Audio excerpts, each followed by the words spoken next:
नमस्कार आदाब, मैं सैयद तकवी। ये तालियों की गड़गड़ाहट जो आप सुन रहे थे, ये सिर्फ और सिर्फ दुनिया की तरफ से अगर दी जा सकती है तो वो है डॉक्टर मनमोहन सिंह के लिए। नेता बनना यूं तो बहुत आसान होता है, लेकिन डॉक्टर मनमोहन सिंह बनना शायद नामुमकिन है। यूं तो आज बहुत सारे नेता हैं देश में, लेकिन डॉक्टर मनमोहन सिंह जैसा अब कोई भी नेता नहीं होगा। और ये डॉक्टर मनमोहन सिंह ही जिनके लिए विदेशों में इस तरीके से तालियां बजाई जाती हैं। ये उनका व्यक्तित्व है जिससे पूरी दुनिया प्रभावित हुई। भारत के पूर्व प्रधानमंत्री डॉक्टर मनमोहन सिंह को भारतीय राजनीति और अर्थव्यवस्था में उनके योगदान के लिए हमेशा याद किया जाएगा। उनका जो कार्यकाल था वो आर्थिक सुधारों, वैश्वीकरण और वित्तीय क्षेत्र में सुधारों से जुड़ा हुआ था। उन्होंने भारत को 21वीं सदी में एक नए आर्थिक युग में प्रवेश करवा दिया था और वैश्विक स्तर पर भारत की स्थिति को बहुत ज्यादा मजबूत किया। डॉक्टर मनमोहन सिंह भारतीय राजनीति और अर्थव्यवस्था के एक महान नेता रहे, जिन्होंने अपने कार्यकाल में कई महत्वपूर्ण और ऐतिहासिक फैसले किए। उनका प्रधानमंत्री बनने से पहले और बाद में किया गया काम न केवल भारतीय राजनीति बल्कि विश्व अर्थव्यवस्था पर भी प्रभाव डालने वाला है। डॉक्टर मनमोहन सिंह ने जो जिंदगी में काम किए हैं उसको गिनना मुश्किल है, लेकिन कुछ बड़े कारनामे उनके जरूर याद किए जाएंगे, जिसमें है 1991 में आर्थिक सुधारों की शुरुआत। मनमोहन सिंह के सबसे बड़े कारनामों में से एक है कि 1991 में भारतीय अर्थव्यवस्था में जो सुधार उन्होंने किया था। जब वे भारत के वित्त मंत्री बने तब भारत गंभीर आर्थिक संकट से गुजर रहा था। विदेशी मुद्रा भंडार खत्म होने के कगार पर था और देश की वित्तीय स्थिति बहुत ज्यादा खराब हो चुकी थी। इस स्थिति से बाहर निकलने के लिए डॉक्टर मनमोहन सिंह ने आर्थिक सुधारों की शुरुआत की, जिसमें लिबरलाइजेशन यानी उदारीकरण, जिसमें भारतीय अर्थव्यवस्था को वैश्विक अर्थव्यवस्था के साथ जोड़ने के लिए विदेशी निवेश को उन्होंने आकर्षित किया और व्यापार पर लगे हुए प्रतिबंधों को हटाया। इसके अलावा प्राइवेटाइजेशन यानी निजीकरण, सार्वजनिक क्षेत्र की कंपनियों को निजी क्षेत्र को सौंपने की जो प्रोसेस था उसको भी शुरू किया। इसके अलावा ग्लोबलाइजेशन, वैश्वीकरण, भारत बाजारों को वैश्विक निवेशकों के लिए खोला, जिसमें भारत की वैश्विक स्थिति में काफी सुधार हुआ। इन सुधार के कारण भारत की अर्थव्यवस्था तेजी के साथ आगे बढ़ी और आज भारतीय अर्थव्यवस्था दुनिया की सबसे बड़ी अर्थव्यवस्थाओं में से एक है। दूसरा जो कारनामा था उनका वो था भारत अमेरिका परमाणु समझौता 2008 का, जब मनमोहन सिंह का एक और बड़ा ये कदम था कि भारत और अमेरिका के बीच परमाणु समझौता, सिविल न्यूक्लियर डील जिसको किया था। इस समझौते के तहत भारत को वैश्विक परमाणु आपूर्ति समूह NSG से जुड़ने का मौका मिला और यह समझौता भारत के परमाणु कार्यक्रम को दुनिया के सामने एक लीगल और ट्रांसपेरेंट रूप में पेश करने में कामयाब रहा। इस समझौते ने भारत के परमाणु ऊर्जा क्षमता को मजबूत किया और ऊर्जा के क्षेत्र में आत्मनिर्भरता की दिशा में एक बहुत बड़ा कदम साबित हुआ।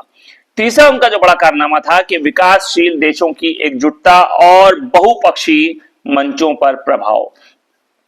डॉक्टर मनमोहन सिंह का विश्व की राजनीति और कूटनीति में भी बहुत बड़ा कंट्रीब्यूशन रहा। उन्होंने भारत को न सिर्फ एक मजबूत और इज्जतदार दुनिया की ताकत के रूप में स्थापित किया, बल्कि वो अलग अलग बहुपक्षीय मंचों पर से भारत की आवाज को बहुत ही मजबूती के साथ उठाते थे, जिसमें ब्रिक्स, सार्क और संगठन शामिल हैं। उन्होंने दक्षिण एशिया में भारत के ताकत को, प्रभाव को बढ़ाने के लिए भी कई पहल की। इसके अलावा उनका चौथा सुधार था स्वास्थ्य और शिक्षा में। मनमोहन सिंह ने केवल आर्थिक नहीं बल्कि सामाजिक क्षेत्रों में भी कई इंपॉर्टेंट कदम उठाए। उन्होंने राष्ट्रीय स्वास्थ्य मिशन, राष्ट्रीय शिक्षा नीति के तहत स्वास्थ्य और शिक्षा क्षेत्र में सुधार की दिशा में कई योजनाएं लागू की। उनकी योजनाओं का मकसद गरीब और पिछड़े वर्गों को अच्छी से अच्छी स्वास्थ्य सुविधाएं और शिक्षा देना था। इसके अलावा एक और अहम जो मनमोहन सिंह का कारनामा था वो था महात्मा गांधी राष्ट्रीय रोजगार गारंटी योजना, यानी जिसको नरेगा कहते हैं। मनमोहन सिंह की सरकार ने ग्रामीण बेरोजगारी को कम करने और गांव के गरीबों को रोजगार मुहैया कराने के लिए इस महात्मा गांधी राष्ट्रीय ग्रामीण योजना गारंटी अधिनियम की शुरुआत की थी। इस योजना के तहत हर गांव में काम करने की गारंटी दी गई, जिससे कि लाखों गांव के रहने वाले परिवारों को रोजगार मिला और उनकी जो जिंदगी थी उसमें काफी सुधार आया। ये योजना डॉक्टर मनमोहन सिंह के सामाजिक और आर्थिक दृष्टिकोण का एक सिंबल मानी जा सकती है। इसके अलावा भारत की परमाणु नीति में भी बदलाव किया। मनमोहन सिंह ने भारत की परमाणु नीति में बदलाव करके उसे और मजबूत करने की कोशिश की और उन्हीं के नेतृत्व में भारत ने विश्व में अपनी परमाणु शक्ति को न केवल सैन्य दृष्टि से बल्कि ऊर्जा उत्पादन के रूप में भी मजबूती दी। 2008 का परमाणु समझौता और परमाणु ऊर्जा को बढ़ावा देने की नीति ने भारत को एक नई दिशा और नया आयाम दिया। इसके अलावा मनमोहन सिंह ने भारतीय वित्तीय क्षेत्र को भी एक आधुनिक और मजबूत बनाने के लिए कई कदम उठाए। उन्होंने बैंकिंग प्रणाली में सुधार किए जिससे भारत के वित्तीय क्षेत्र को वैश्विक स्तर पर प्रतिस्पर्धी बनाया गया। उनके द्वारा किए गए सुधारों ने भारतीय बैंकों को वैश्विक वित्तीय संकट से उबरने में काफी मदद की और उन्हें स्थिर बनाया। मनमोहन सिंह का योगदान भारतीय राजनीति और अर्थव्यवस्था में बहुत ज्यादा है। उन्होंने भारतीय अर्थव्यवस्था को मुसीबत से निकाला और एक नई दिशा दी। उनकी आर्थिक नीतियों ने भारत को वैश्विक मंच पर सम्मान दिलाया, इज्जत दिलाई और देश को विकास के नए रास्ते पर आगे ले गए। उन्हीं के नेतृत्व में भारत ने कई ऐतिहासिक निर्णय लिए जो आज भी भारतीय समाज और अर्थव्यवस्था की नींव बने हुए हैं। मनमोहन सिंह का व्यक्तित्व, उनकी पर्सनैलिटी बहुत ज्यादा विनम्र और शालीन थी। वो कभी भी अपने प्रभाव, अपनी सत्ता, अपनी ताकत का गलत इस्तेमाल नहीं करते थे। उनकी विनम्रता और शालीनता उन्हें भारतीय राजनीति में एक अलग मुकाम देती है। वो हमेशा सादा जीवन, सादी जिंदगी जीने के पक्षधर थे और उनका जो कार्यशैली भी थी वो भी बहुत ही खामोश और संयमित थी। उनका ये गुण उन्हें जनता के बीच में लोकप्रिय बनाता था क्योंकि उन्होंने कभी भी अपनी सत्ता का, अपने पद का, अपनी ताकत का घमंड नहीं दिखाया। मनमोहन सिंह का जो पर्सनालिटी है, जो व्यक्तित्व है, वो काफी गंभीर और सोच समझकर निर्णय लेने वाला था क्योंकि वो एक पढ़े लिखे इंसान थे। वो हमेशा किसी भी मुद्दे पर बहुत ही सोच समझ के, विचार विमर्श के बाद ही फैसला लेते थे। फौरन वो कोई निर्णय नहीं लेते थे और उनके ये फैसले लेने की जो ताकत थी वही उन्हें एक अलग नेता बनाती है। खासतौर से 1991 के आर्थिक संकट के समय उन्होंने जिस तरह से सुधारात्मक कदम उठाए वो उनकी दूरदृष्टि और उनकी समझ का सबसे बड़ा एग्जाम्पल है। वो कभी भी जल्दी फैसले नहीं लेते थे बल्कि हर पहलू पर सोच समझ के, विचार विमर्श करने के बाद ही फाइनल डिसीजन लेते थे। मनमोहन सिंह की जिंदगी और ईमानदारी एक आदर्श है। वो कभी भी पॉम्प एंड शो यानी भव्यता और दिखावे में कभी भी यकीन नहीं रखते थे। उनकी जिंदगी बहुत सिंपल थी और उनका जो रूटीन था वो भी बहुत सादा था। उन्होंने हमेशा सार्वजनिक जीवन में ईमानदारी और ट्रांसपेरेंसी को सबसे ज्यादा वैल्यू दी। उनके इसी ईमानदार और सादे व्यक्तित्व में उन्हें पूरी सोसाइटी, पूरे समाज, पूरे इंडिया, पूरे दुनिया में एक आदर्श नेता, एक लीडर के रूप में स्थापित किया। मनमोहन सिंह एक प्रमुख अर्थशास्त्री थे और उनके पास अर्थशास्त्र की गहरी समझ थी। उन्होंने भारतीय अर्थव्यवस्था को न सिर्फ संकट से उबारा था बल्कि उसे वैश्विक मानकों पर भी मुकाबले के लायक बनाने के लिए कई चेंजेस किए थे। उनकी इसी लीडरशिप की ताकत को कई बार चुनौती दी गई लेकिन हमेशा उन्होंने इसके लिए रास्ता ढूंढ निकाला। 1991 में भारत के जब वित्त मंत्री के रूप में उनके द्वारा किए गए आर्थिक सुधार जो भारतीय अर्थव्यवस्था के लिए मील का पत्थर साबित हुए, लोग आज भी उसको याद करते हैं।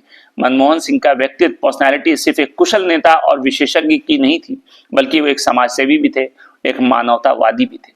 उनका हमेशा ये मानना था कि विकास केवल आर्थिक दृष्टिकोण से नहीं बल्कि समाज के हर वर्ग के लिए तरक्की लाने के लिए होना चाहिए। उन्होंने अपने कार्यकाल के दौरान कई योजनाओं की शुरुआत की जिसका उद्देश्य गरीब और कमजोर लोगों को फायदा पहुंचाना था और उनकी यही सोच थी कि समाज के हर व्यक्ति को समान अवसर मिलना चाहिए। मनमोहन सिंह ने अपनी हमेशा राजनीतिक और सार्वजनिक भूमिका में खामोशी और संवेदनशीलता को ही सबसे ज्यादा महत्व दिया, वैल्यू दी। उन्होंने कभी भी किसी विवाद में घिरने से बचने की कोशिश की और हमेशा गंभीर मुद्दों पर बहुत ही खामोशी के साथ और तार्किक तरीके से अपनी बात रखी। डॉक्टर मनमोहन सिंह के जिंदगी के कुछ मजेदार पहलू ये भी हैं कि डॉक्टर मनमोहन सिंह जिनकी अपनी एक राजनीतिक और आर्थिक उपलब्धियां हैं लेकिन एक बेहतरीन, एक बेहद दिलचस्प व्यक्तित्व के मालिक भी थे और जिंदगी में उनके कई ऐसे पहलू हैं जो न सिर्फ उनके बातों को, उनके काम को समझाने में मदद करते हैं बल्कि उनकी सिंप्लिसिटी और ऑनेस्टी इसको भी वो उजागर करते हैं। मनमोहन सिंह का व्यक्तित्व जितना गंभीर और शांत था उतना ही वो हास्य और खुशी और हाजिर जवाबी की भी बहुत ज्यादा कायल थे। वो हमेशा अपने आलोचकों और साथियों के बीच बहुत हल्के फुल्के मजाक भी करते थे। एक बार सार्वजनिक कार्यक्रम में जब उनसे पूछा गया कि भारत में इतना बड़ा आर्थिक संकट क्यों है, तो उन्होंने हंसते हुए जवाब दिया था कि ये सब मेरे लिए एक बड़े एग्जाम की तरह था। जैसे छात्रों को परीक्षा में बैठने से पहले थोड़ा तनाव होता है, वैसे ही मुझे भी था। उनके साधारण जीवन में मनमोहन सिंह सादा जिंदगी सब कुछ होने के बावजूद उनकी तकनीकी और विज्ञान में बहुत ज्यादा रुचि थी। वो अक्सर अपने पर्सनल टाइम में बैठ के किताबें पढ़ते थे, खास करके साइंस और इकोनॉमिक्स से जुड़ी किताबें। एक दिलचस्प बात यह है कि वो अपने मोबाइल फोन और कंप्यूटर के तकनीकी पहलुओं को भी खुद समझते थे। एक बार उनके एक साथी ने बताया था कि प्रधानमंत्री कार्यालय में काम करते वक्त वो किसी भी नई टेक्नोलॉजी के बारे में या किसी भी नए तकनीकी उपकरण के बारे में जानने के लिए बहुत ज्यादा उत्सुक रहते थे। मनमोहन सिंह का जो राजनीतिक करियर था वो शुरू में उतना ज्यादा रोचक नहीं था। वो एक अर्थशास्त्री के रूप में जाने जाते थे और पॉलिटिक्स में उनका कोई खास प्रभाव और इम्पैक्ट नहीं था। लेकिन 1991 में जब वो वित्त मंत्री बने और उसके बाद भारतीय अर्थव्यवस्था को उन्होंने ऐसे मोड़ पर पहुंचा दिया कि वो प्रधानमंत्री पद तक पहुंचने के लिए तैयार हो गए। खास बात यह है कि जब उन्हें प्रधानमंत्री बनने का प्रस्ताव दिया गया तो शुरुआत में उन्होंने इससे इनकार कर दिया था, लेकिन बाद में देश की सेवा के लिए उन्होंने इस जिम्मेदारी को स्वीकार कर लिया। 1991 में जब भारत आर्थिक संकट से गुजर रहा था और डॉक्टर मनमोहन सिंह ऐसे समय में अपनी खामोशी, चुप्पी और संयम से सबको चौंका दिया। जो उनके आलोचक और विरोधी थे, जो उनको कटघरे में खड़ा कर रहे थे खामोशी के बिना पर, कम बोलने के बिना पर, लेकिन वो अपने काम में व्यस्त रहे, बिजी रहे और सबको जवाब दिया खामोश रह करके। काम करना और सही फैसले लेना वो ज्यादा महत्वपूर्ण इंपॉर्टेंट है, ऐसा कहना था डॉक्टर मनमोहन सिंह का, न कि मीडिया या विरोधियों के आलोचकों का जवाब देना। उनकी ये खामोशी, उनकी चुप्पी, उनका संयम, उनका पेशेंस, कई लोगों ने देखा कि मुश्किल वक्त में भी बगैर घबराए हुए वो काम कर रहे थे। मनमोहन सिंह की जो व्यक्तिगत जीवन है वो सार्वजनिक जीवन से बहुत मेल खाता था। वो अपनी पत्नी श्रीमती गुरुशरण कौर के साथ बेहद साधारण जीवन जी रहे थे। उनकी पत्नी के साथ उनका रिश्ता बहुत स्नेहपूर्ण था। मनमोहन सिंह अपनी चुप्पी और संयम के लिए प्रसिद्ध थे, लेकिन पार्टी के भीतर जब भी कोई महत्वपूर्ण मुद्दा उठता तो वो बगैर भी किसी हिचकिचाहट के अपनी बात को रखने से नहीं चूकते थे। एक बार कांग्रेस पार्टी के एक नेता ने उनसे पूछा था कि क्या आप कभी पार्टी की आंतरिक राजनीति में हस्तक्षेप क्यों नहीं करते, तो उन्होंने बहुत ही आसान जवाब दिया था कि मेरी भूमिका सरकार तक सीमित है, लेकिन अगर पार्टी को मेरी राय की जरूरत होगी तो मैं हमेशा तैयार हूं। मनमोहन सिंह का जीवन न सिर्फ राजनीतिक और सफलता के लिए जाना जाता है, बल्कि उनकी सरलता, विनम्रता और जीवन के प्रति उनकी गहरी समझ भी अत्यधिक प्रेरणादायक है। और उनका व्यक्तित्व एक आदर्श है जो ये दिखाता है कि एक व्यक्ति केवल अपनी नीतियों और कार्यों से नहीं, बल्कि अपने जीवन के छोटे छोटे पहलुओं से भी बड़ा बन सकता है। आज डॉक्टर मनमोहन सिंह के जाने के बाद सभी उनको श्रद्धांजलि दे रहे हैं, लेकिन वो वक्त भी उनको याद रखना चाहिए कि जब मनमोहन सिंह जिंदा थे और 2014 के बाद या 2014 से पहले जब प्रधानमंत्री थे और 2014 के बाद जब प्रधानमंत्री नहीं रहे थे, तो उनको किस किस तरीके से उनको परेशान किया गया और क्या क्या इल्जामात लगाए गए, यहां तक कि उनके घर सीबीआई तक पहुंचा दी गई। वो व्यक्ति, वो शख्सियत जिसका पूरा दुनिया सम्मान करती है, जिसको अमेरिका के पूर्व प्रेसिडेंट बराक ओबामा कहते हैं कि जब डॉक्टर मनमोहन सिंह बोलते हैं तो पूरी दुनिया सुनती है, जिसकी पूरी दुनिया सम्मान इज्जत करती है, उसका सम्मान और इज्जत शायद हमारे देश के ही सत्ता पाने वाले या सत्ता का शौक रखने वाले लोगों ने नहीं किया। और आज उसी डॉक्टर मनमोहन सिंह के जाने के बाद लोग उसकी तारीफें कर रहे हैं। फिलहाल उन्हें ये सोचना चाहिए कि डॉक्टर मनमोहन सिंह जैसा व्यक्तित्व न तो कभी इससे पहले था और न आने वाले वक्त में उनके जैसा इंसान हिंदुस्तान यानी भारत को मिल सकता है। लेकिन आज के राजनेताओं को जरूर सोचना चाहिए कि जिस डॉक्टर मनमोहन सिंह के बारे में, उनकी जिंदगी में और उनके प्रधानमंत्री रहने के दौरान और प्रधानमंत्री पद से हटने के बाद जिस तरीके की उनके बारे में बातें की गई, जो उनके ऊपर इल्जाम लगाए गए, जिस तरीके से उनको परेशान करने की कोशिश की गई, क्या उनको हक है कि आज वो डॉक्टर मनमोहन सिंह की तारीफ करें? शायद बिल्कुल भी नहीं। और डॉक्टर मनमोहन सिंह ने कहा था कि इतिहास और आने वाला वक्त मेरे साथ इंसाफ करेगा, और यह बात सही है कि वक्त, आने वाला वक्त और आने वाला इतिहास और इतिहास के पन्ने डॉक्टर मनमोहन सिंह के साथ इंसाफ जरूर करेंगे। डॉक्टर मनमोहन सिंह हमेशा याद आएंगे। नमस्कार।